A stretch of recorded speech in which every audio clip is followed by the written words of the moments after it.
Mesdames et messieurs, bonsoir. C'est un réel plaisir pour moi de vous retrouver pour ce nouveau numéro de votre émission Au cœur de l'environnement. La préservation de l'environnement concerne aussi bien les activistes, les ONG, mais aussi les conducteurs de taxi, moto. Vous l'aurez dû le constater. J'ai bien sur ce plateau deux parmi ces conducteurs de taxi, moto. Jérôme Guédégbé. Bonjour, monsieur Jérôme. Bonjour, monsieur le journaliste. Vous allez bien, j'espère. Très bien. Alors, bienvenue à Eden TV. Bienvenue aussi. Merci de nous avoir invités sur votre plateau. D'accord. Et puis, à ma droite, j'ai Lucien Yimadi, c'est bien cela? C'est bien ça. Vous êtes conducteur de taxi-moto, communément également appelé Zemidjan Ekolo, c'est bien ça? Vous dites exactement. Alors, merci d'avoir honoré de votre présence sur Eden TV. C'est un plaisir partagé. Mesdames et messieurs, avant d'entrer dans le vif du sujet, nous allons suivre cet élément. Je me rappelle, avant-hier, il y a une dame, elle a pris de la galette. Elle était derrière, elle mangeait, on allait. Et bon, je la regardais dans mon rétroviseur. Quand elle a voulu jeter le sachet par terre, je dis non, madame, donnez. Je mets ça dans mon poubelle portatif. Elle a dit quoi? Et arrête. Comment poubelle portatif? Elle est descendue, elle a regardé, elle me dit ça, c'est génial ça. Ça tue quelqu'un de super. Je dis oui. Je suis très fier d'avoir un poubelle portatif parce que je participe à la lutte contre la pollution. Alors, retour sur ce plateau. Je commence avec Lucien Yimadi. Une fois encore, bonjour. Bonjour, monsieur. Alors, dites-moi, vous êtes conducteur de taxi-moto, Zemidjan Ekolo. Zemidjan Ekolo, ça veut dire quoi concrètement? D'abord, nous sommes en train de piloter un projet appelé Kekeno Ekolo. Kekeno Ekolo, c'est un projet qui vise à engager les Zemidjans dans la bonne gestion des déchets et la lutte contre la pollution plastique. C'est aussi un projet qui vise à former et informer les Zemidjans à devenir un citoyen éco-responsable. C'est-à-dire, l'objectif du projet, c'est de nous amener à garder l'environnement propre. C'est-à-dire, faire en sorte que, tel que nous mettons nos bouches propres, il est aussi normal que nous mettons aussi l'environnement que nous côtoyons aussi propre. Donc c'est exactement ça. D'accord. Je me penche cette fois-ci vers Jérôme Guédégbé. Kekeno Ekolo, Zemidjan Ekolo, vous êtes de plein pied dans cette histoire-là. Comment est-ce que vous arrivez à le faire? Pour d'abord venir à votre sujet, je vous dis merci. Et puis je dis merci à l'initiative de M. Anas Seko qui a vu juste d'impliquer les Zemidjans dans ce projet Zemekolo. Zemekolo vise à amener les citoyens béninois à un système adapté à nos réalités.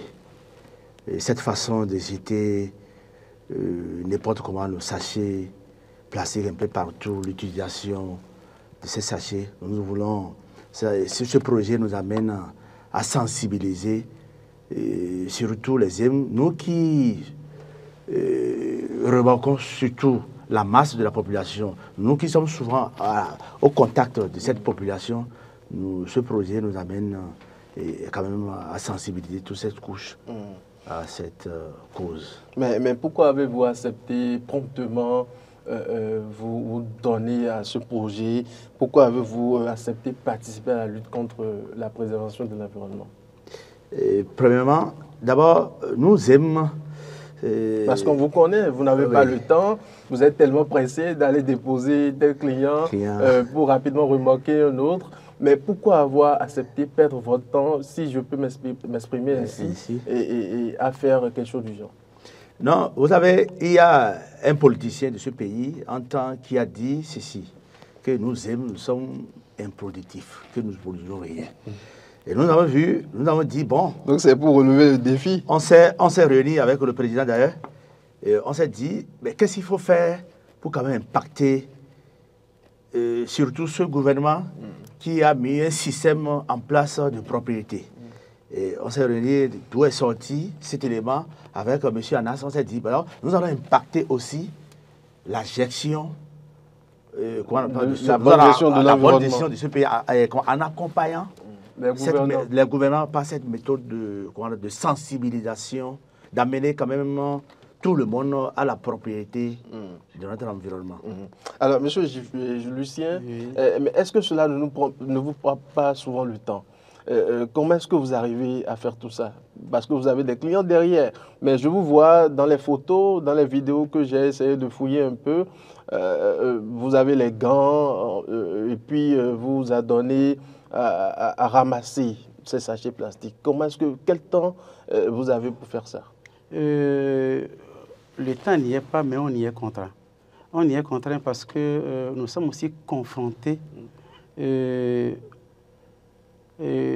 aux défis environnementaux, parce qu'il faut dire, quand les sachets sont jetés sur la voie, et parfois quand le vent soulève le châssis et que vous êtes à moto, parfois le sachet vient vous couvrir le visage. Et ça crée aussi des accidents de circulation. Donc par conséquent, il est de notre devoir, de notre obligation de nous donner. Ce n'est pas un temps que nous perdons au fait, mais on le fait par passion. Pas passion, parce que ça participe aussi au développement de notre... Vous y gagnez quoi par la passion? C'est rémunéré? Non, du tout pas. Du tout pas, on le fait. Je dis, c'est pas passion. Et on le fait pour accompagner. Il nous est donné, mais constater aujourd'hui le rythme du développement de notre pays. Et en tant que citoyen, il est normal que nous encourageons, nous participons à cette action du gouvernement. Donc, on ne le fait pas par passion. Si c'est à parler de matériel... Volontairement. Alors, Monsieur Jérôme, dites-moi, que pensent les autres collègues, les autres émigrants de vous quand vous le faites? Qu'est-ce qu'ils disent souvent? Comme vous venez de le dire, souvent ces collègues pensent que nous avons... Vous perdez votre temps. D'abord, nous perdons notre temps, et même si nous perdons notre temps, nous avons quelque chose de retour que nous percevons auprès peut-être de ces ONG. Ce qui est surprenant, ce n'est pas seulement les collègues. Nous, on est allé la fois passée pour une séance de travail, de ramassage de sachets, où même les citoyens se disent, mais nous, on fait ça là, de façon gratuite. Est-ce que c'est sûr? Que nous faisons là, que c'est sûr. On dit, mais c'est sûr. Parce que vous savez, dans la vie, quand vous vivez, il faut impacter la nature, impacter le monde dans lequel vous vivez. Notre objectif, c'est de dire, nous aimons souvent, on nous prend souvent comme des citoyens. Eux aussi, ils n'ont jamais le temps, c'est l'argent, surtout même c'est la politique. Souvent, on nous dit souvent, c'est vous qui avez amené celui-là, c'est vous qui avez tel politicien. Non. Nous voulons impacter. Mais c'est vrai, vous avez d'une manière ou d'une autre cette capacité également. Oui, bon, cette capacité, ça, on peut montrer quand même au peuple que c'est pas seulement ça que nous savons faire. Nous avons aussi d'autres aptitudes à accompagner le bienfait d'une nation, de la population, quand même, amener la population à vivre mieux par rapport à ce qu'elle vit actuellement. Alors, vous n'êtes pas sans savoir qu'il y a eu quand même des lois qui régissent un peu ce secteur-là. Et puis, malgré ces lois, la praticabilité, la réalité, c'est tout autre sur le terrain. Nous allons quand même faire un retour en arrière, suivre bien les états des lieux de ce secteur de sachets plastiques au Bénin. Notre environnement est infesté de sachets plastiques. Sur la terre, dans les eaux, dans l'air, les sachets sont omniprésents. Nos emballages de prédilection, ils sont également nos assiettes favorites. Notre quotidien dépend de ces objets au mépris des dégâts sanitaires et environnementaux que leur usage nous cause. Malgré la mise en vigueur de la loi numéro 2017-39 du 26 décembre 2017 prohibant toute utilisation des sachets non biodégradables, malgré l'activisme de certains Béninois, le combat est loin d'être une réussite. Une loi ne sert à rien si elle n'est pas mise en application. Malheureusement, ici au Bénin, on n'arrive pas encore à mettre en application cette loi. Ce qui me désole, moi, en tant qu'activiste et surtout en tant que militante, c'est le fait que la sensibilisation que nous faisons n'est pas suivie de répression. Dans les marchés, au bord des rues, les sachets plastiques sont utilisés au nez et à la barbe des autorités. Oui, l'usage de ces sachets est interdit. Nous ne nous y opposons pas. mais qu'on nous propose une alternative. Ceux-ci sont interdits, mais il n'y a que ça sur le marché.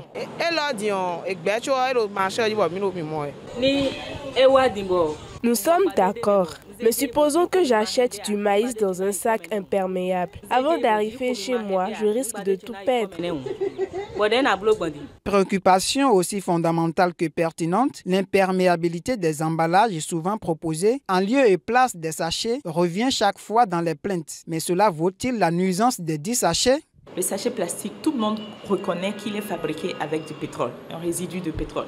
À ce pétrole, on rajoute des éléments chimiques, on le met dans une machine et on fait des sachets. Une fois ces sachets déversés sur les marchés, en contact avec la nourriture, il y a un transfert. C'est comme si l'ADN du sachet plastique est transféré à la nourriture. Ce poison que nous mangeons, donc ça cause des dégâts au niveau de la santé, ça cause des problèmes cutanés parce que même en touchant le sachet plastique, on s'intoxique. Ça cause des problèmes d'infertilité chez des hommes, ça cause des problèmes de cancer. Ce sachet qu'on a jeté, pendant 400 ans, il est dans la nature. Et pendant 400 ans, où est-ce qu'il est dans la nature? Il est là, il nous regarde. Aujourd'hui, pour faire de l'agriculture, on est obligé d'utiliser beaucoup d'engrais, beaucoup de pesticides. Pourquoi? Parce que le sol ne donne plus. Malgré les goulots d'étranglement qui jalonnent le boulevard de la lutte contre les sachets plastiques, il n'est pas temps de jeter l'éponge. Cela y va de la santé des populations et de la protection de l'environnement. Alors, je vous pose cette question, M. Lucien Imandi, vous venez de suivre l'élément. Quelles sont vos impressions? C'est vrai, Gadegui l'a dit, la semaine passée, on était dans la zone de Akpakpa. Oui. Et il faut dire que toute la population est sensibilisée, tous sont conscients du risque qu'ils courent en utilisant ces sachets plastiques. Mais le constat est qu'ils ont du mal à s'en débarrasser. D'où nous invitons le gouvernement à travers le ministère de l'Environnement à mettre aussi l'accent sur la sensibilisation. Sur la sensibilisation, c'est très important. C'est très important. D'accord. Monsieur Jérôme, oui. Vous avez suivi également le reportage, oui, vos impressions? Mes impressions, c'est que moi, je voudrais amener nos gouvernants. La dame vient de parler d'une répression. On a fait une répression au niveau des casques. Tout le monde a suivi avec rigueur le port des casques. Maintenant, si nos autorités aussi peuvent amener le peuple, les citoyens, à ne pas utiliser ces sachets dans l'ancien temps. Moi, nous sommes en train d'oublier nos anciennes pratiques. Avant, quand on quittait la maison pour acheter du pain, on avait des sacs ou bien des torchons. On va acheter à manger, on avait des bols, à la bouillir, on avait des gobelets. Mais maintenant, on a perdu toutes ces habitudes où, lorsque nous quittons, on quitte même les maisons pour aller acheter des trucs en sachet. Les ramener. Donc, il faut amener quand même les citoyens à comprendre que l'utilisation de sachets est une mauvaise pratique que nous faisons et que tout le monde doit sensibiliser son prochain. Nous, la fois passée, on a passé à Papa. Il y a une vieille dame qui vendait du pain. On est allé vers la dame, elle voulait vendre le pain dans le sachet, nous avons retiré le sachet. Mais 2 jours après, je suis allé, mais la dame, la vieille dame avait déjà compris avec les papiers de journaux, tout ça là, qu'on va dire, ah maman, que c'est très bien, elle a compris. Et c'est comme ça, moi je voudrais amener la population à suivre l'exemple de cette vieille dame, à comprendre que l'utilisation de sachet est une mauvaise pratique et que nous devons cesser avec ça. Et que le gouvernement aussi doit sanctionner et prendre les taureaux par les cornes, sinon sans ça, je crois que vraiment, ça va prendre un peu de temps, mais nous ne serons pas fatigués. Nous allons quand même toujours continuer à sensibiliser la population à laisser cette mauvaise pratique. Ah, donc vous ne ramassez pas uniquement que les sachets, vous procédez également à la sensibilisation. À la sensibilisation, donner, amener la population à comprendre ce que c'est que le sachet, ce que le danger que le sachet amène au niveau de la nourriture, et au niveau de la santé, tout ça, pour qu'ils comprennent quand même l'essentiel. Monsieur Lucien, vous dites quelque chose? Il y a un mets que nous consommons très souvent, appelé com. Comme Webi Sissor. Comme Webi Sissor, là, c'est dangereux. C'est dangereux parce que déjà, mettre quelque chose de chaud dans un sachet, c'est dangereux.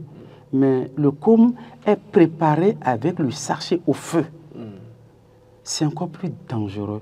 Dans la marmite avec dans le la sachet. marmite, dans la marmite avec le sachet, le commet préparé, c'est dangereux et ceux qui continuent de consommer ce mets-là, je leur dis arrêtez parce que c'est du pur poison. C'est du pur poison. Alors, mais dites-moi, comment est-ce que vous faites de la sensibilisation? Vous êtes uniquement focalisé à Cotonou ou dans les autres contrées également du Bénin? Pour le moment, c'est un projet pilote. Nous sommes uniquement à Cotonou. C'est vrai que dans les mois à venir avec Anaïs Teco et le ministère de l'Environnement, on projette aller dans les autres contrées de notre pays. Mais pour le moment, on est uniquement à Cotonou. D'accord. Vous êtes combien au total, à peu près? C'est un projet qui prend en compte que 200 zim pour le moment. 200 zim, oui, 200 zim. important. Oui, c'est important, c'est important. Et ils ont accepté ce donner à cela? Oui, ils ont accepté ce donner parce que tout le monde a compris l'enjeu, au fait. Tout le monde a compris l'enjeu. Aujourd'hui, il nous a été aussi donné de constater que même les pierres wata que nous consommons constituent des dangers. Des dangers parce que on croit que c'est seulement ce qui est chaud qui est nuisible à l'organisme. Or, même tout objet qui rentre dans le sachet est nuisible à l'organisme parce que le sachet, c'est purement un poison lent à l'organisme. Alors, quelles sont les dispositions, hein, M. Jérôme, et quelles sont les dispositions que vous prenez avant de ramasser ces ordures-là? Vous protégez, comment est-ce que vous faites? Expliquez-moi un peu, décrivez-nous un peu. Bon, les dispositions que nous prenons, d'abord, on se lave d'abord les mains, après tout, on porte les gants avec ces sachets. Et on procède au ramassage des sachets et après ces sachets, après le ramassage, on fait le tri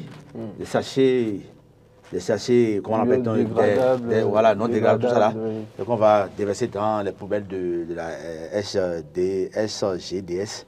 Et puis maintenant, on finit, on se lave les mains avec les produits, comment on appelle, les désinfectants, qui sont à notre disposition. D'accord. Mais dites-moi, comment est-ce que ça se fait? Est-ce que c'est quand le client est derrière, je suppose le client est derrière vous sur la moto, vous trouvez des sachets, vous allez faire descendre le client, ou bien le client sur la moto, vous lui dites de patienter, vous le faites, ou bien comment est-ce que ça se fait? C'est ce que je voudrais comprendre concrètement. Non, pour le moment, nous avons un point de regroupement.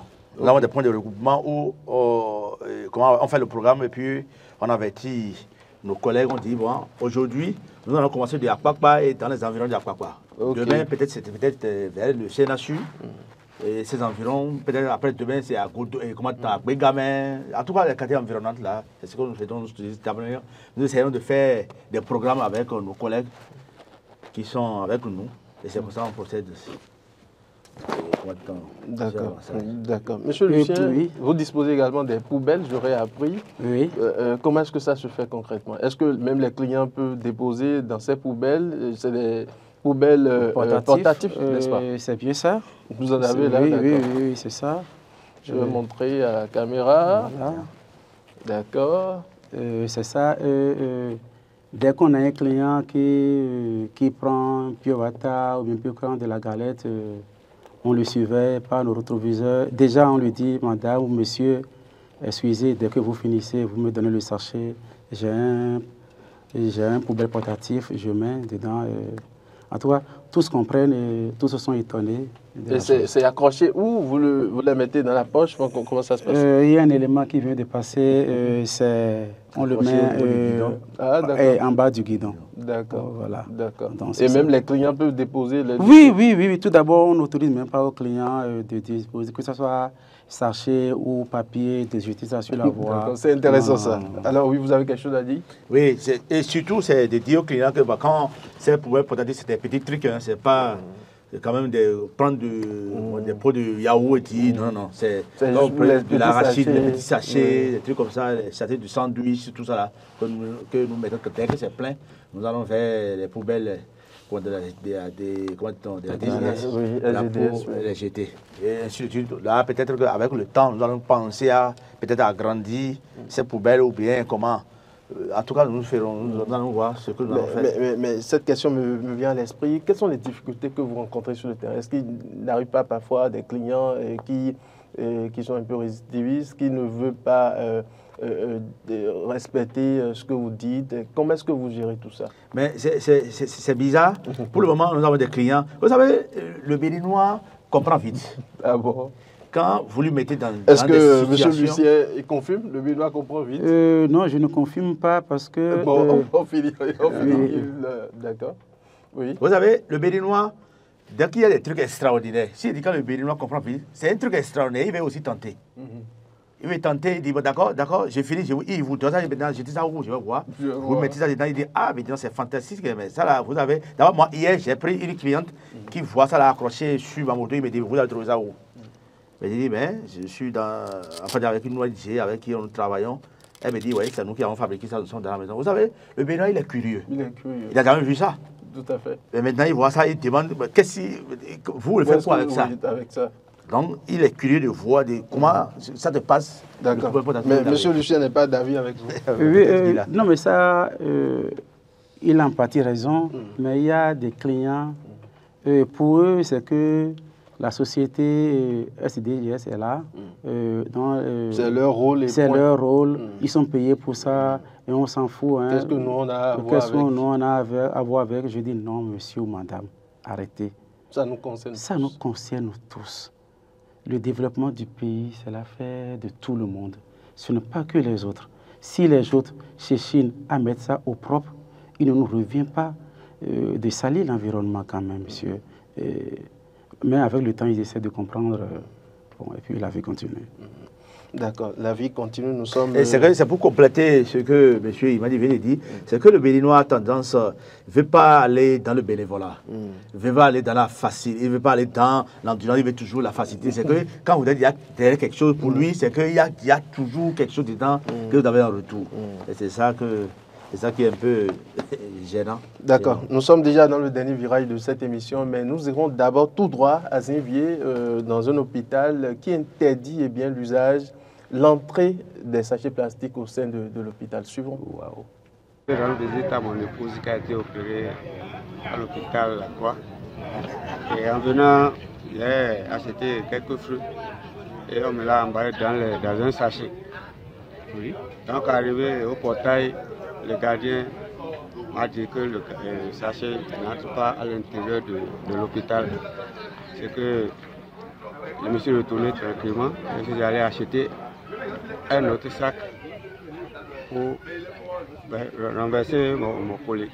Ça fait un peu plus de 3 ans que les responsables de l'hôpital confessionnel La Croix de Zinvier ont interdit à leurs usagers et à leur personnel l'introduction du sachet plastique dans l'enceinte de l'hôpital. La vision qui sous-tend cette mesure fait de cet hôpital un cadre de bien-être et de restauration de la personne malade. Quand on fait un tour dans la ville de Cotonou, le spectacle qu'on voit parfois est assez désolant. Je revois un tout petit peu nos 3 ponts avec l'accumulation des déchets qui semble rendre la ville de Cotonou une des villes les plus polluées au monde. Alors, l'interpellation est venue au fait de là. Parce que notre hôpital, vous savez, les moyens de transport habituels que nos populations utilisent, et étant donné aussi que les sachets ne coûtent pas grand-chose, c'est bien facile de prendre, d'acheter un sachet, mettre de quoi manger ou bien son habit dedans et venir à l'hôpital. Après, jeter par là, par-ci, par-là. Et ce spectacle un peu désolant a réveillé notre attention. On s'est dit, que faire pour améliorer la qualité de vie et l'assainissement du centre. Et c'est comme ça qu'avec mes confrères, on a décidé de rendre propre le centre. Et pour effectivement avoir cet impact-là, il fallait commencer par voir comment éviter les sachets à l'interne. Parce que dans nos pharmacies, nous aussi, nous utilisions des sachets plastiques pour vendre les médicaments. La règle, tous les usagers la connaissent. Le filtrage est systématique à l'entrée de l'hôpital. Donc tu vois, Malbo était parlé des sachets, il y a encore sachets dans ton truc.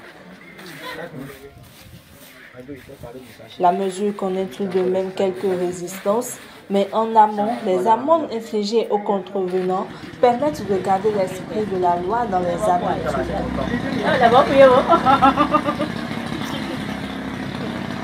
Petit à petit, nous avons interdit à ceux qui fréquentent le centre. Et dans ce sens, on a sensibilisé aussi les femmes qui sont devant l'hôpital et qui vendent à manger aux gens. Et ça n'a pas été aussi facile parce que elles voyaient un tout petit peu leur business amoindri. Mais quand elles ont compris aussi que c'était pour le bien de ceux qui viennent se faire soigner, leur bien, le bien de la population et pour une question d'hygiène, compris naturellement tous les risques liés un peu au plastique, petit à petit, ils ont pris. C'est devenu un autre business pour eux, pour elles, parce que bon, elles vont s'approvisionner les sachets améliorés là, qui ne sont pas en plastique. Et voilà, elles sont rentrées aussi dans la logique. Et ce sont elles qui sont devenues pratiquement les promotrices de cette action commune que nous sommes en train de faire.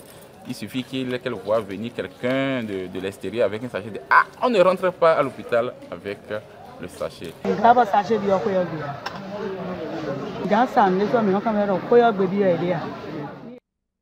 Alors, nous allons faire un dernier tour de table. Monsieur Jérôme Guédégbé, dites-moi, qu'est-ce que vous avez à présent à dire à ces conducteurs de taxi moto qui vous suivent et à la population béninoise? C'est de leur dire de commencer par aussi sensibiliser comme nous le faisons là, les autres collègues, les parents, les enfants, même depuis la maison. Et depuis la maison, quand ils viennent acheter quelque chose, de prendre les bols, les torchons ou bien les petits sacs que les enfants font maintenant de façon artisanale là. Et petit à petit, je vois que ça va rentrer dans nos habitudes et puis nous allons commencer avec ça et remédier avec cette affaire de sachet. Est-ce que les autres conducteurs d'Assimoto peuvent également intégrer votre cercle? Ah oui, oui, nous sommes ouverts à tout le monde. Nous sommes ouverts à tout le monde. Hein, D'accord. Monsieur Lucien, oui. D'abord, je remercie le promoteur de Eden TV et vous, journalistes, qui aviez trouvé juste de nous inviter sur ce plateau. À la population béninoise, je leur dis, l'usage du sachet est nuisible. Très nuisible à l'organisme. Je nous demande d'arrêter. À nos collègues ZIM, nous sommes nombreux, très nombreux, mais le projet ne prend en compte que ces 200 personnes. La porte est ouverte à tous les autres et ensemble, nous allons œuvrer pour l'assainissement de l'environnement de notre pays. Alors, ensemble, nous allons œuvrer et donc c'est sur ces mots que nous allons justement mettre un thème à cette émission.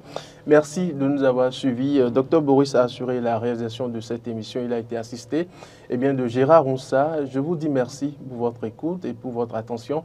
On se retrouve très bientôt pour un autre numéro de Au cœur de l'environnement.